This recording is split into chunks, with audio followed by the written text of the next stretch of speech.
Hey guys, just making this video today to walk you through how you can pad out your target accounts using clay.com. So as you can see here, we've got a list of CEOs and founders and CMOs, our ideal customers, which is going to be marketing agencies in the United States. We've got their domains here. However, the SaaS we're trying to sell in this example, we've realized it better solves the issues of a CTO or a CISO. So instead of going after the founder or CEO, we want to go after these more technical roles. What we can do here is we can come into actions at the top. We're going to go for find people. What this will do is create a people search based off of the domains from the previous table that we imported into Clay. So all we need to do here is come into the job title section. If you've got some specific ones in mind, you can enter them in here. There we go. So another thing we need to add in this case, because we're only searching for agencies in the in the United States, we need to filter the US because some of these agencies, as you can see here, may be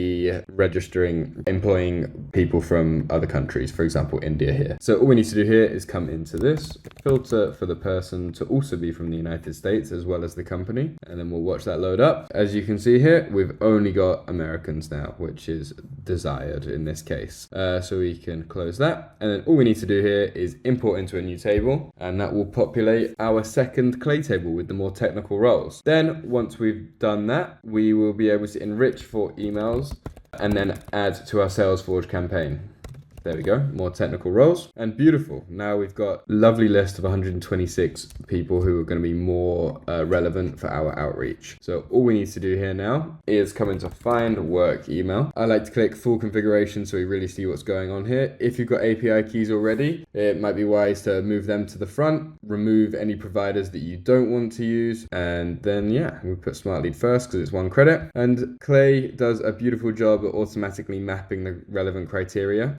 We don't have the company URL, so we're going to leave that blank. I'm going to switch this to zero bounce as that's my preferred provider. Switch this toggle on, especially if you're using zero bounce, and then we are going to run this for all of these leads here. The next thing we have to do here is we are going to add these to our Salesforce campaign. So all we've got to do here is come into here, click or search for Salesforce, add lead to existing sequence. I've already connected my Salesforce API into Clay, so it automatically maps. We're gonna click our relevant workspace. We're gonna click our sequence that we wanted to add it to. And then thankfully, just like when we were doing the work email, Clay is gonna do a good job at automatically mapping the relevant fields for us in this Salesforce column. So we've got work email, straight map to email, first name, last name, company name, LinkedIn profile. If we had any custom variables, we would be able to add these in here and they would get pushed into Salesforce as well. And all we have to do now is wait for this to hit 100%, and then we can go only run if work email is not empty.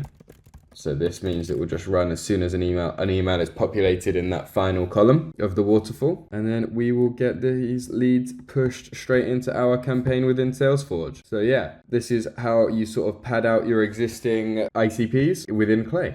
So I hope this was helpful. Cheers, guys.